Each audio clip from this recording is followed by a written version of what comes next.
കൈവിടും പോലെ നീ മാറി നിൽക്കും. അറിയാതെയെല്ലാം കവർന്നു വെക്കും, അറിയാതെയെല്ലാം കവർന്നു വെക്കും. അവസാനം ചിരിയോടെ നാണമേകും.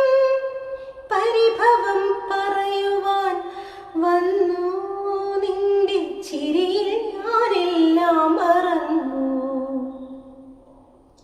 എന്തുകൊണ്ടറിവീല കണ്ണാ നിൻ മുന്നിലെൻ കണ്ണു നിറഞ്ഞു പോയി.